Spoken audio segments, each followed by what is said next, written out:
المنتخب المغربي النسوي تحت 20 سنة يسحق سيدات الجزائر 13-0 ويطردهم رسميا من بطولة إفريقيا للسيدات تحت 20 سنة ب13 هدف. يا سادة يا كرام، سيدات المغرب تسلخ بلا رحمة بلا رأفة سيدات المنتخب الجزائري، وانهيار وصدمة وحسرة الإعلام الجزائري. المغربيات سلخونا، دمرونا، فضحونا بلا رأفة بلا رحمة بلا شفقة.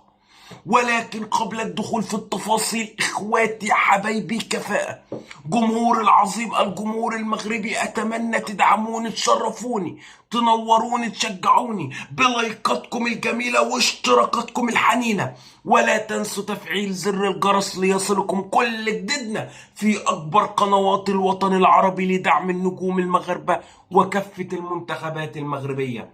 اليوم علقة سخنة من المغربيات للجزائريات. المنتخب المغربي النسوي تحت 20 سنة يسحق يسلخ بلا رأفة بلا رحمة سيدات المنتخب الجزائري 13-0. 13-0، 7 أهداف شوط أول و6 أهداف شوط تاني. وان سايد جيم. لاعبات المنتخب الجزائري كانوا كل ما يفعلونه في المباراة هو أخذ الكرة من داخل شباكهم والسنطرة، ثم هدف للمنتخب المغربي، ثم أخذ الكرة من شباكهم والسنطرة، وهكذا 13-0.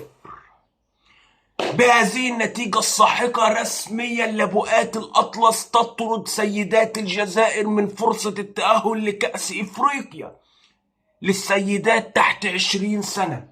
جنون وانهيار وصدمة في الإعلام الجزائري. أحدهما قال: دمرونا، سلخونا، فضحونا اليوم بلا رأفة بلا رحمة.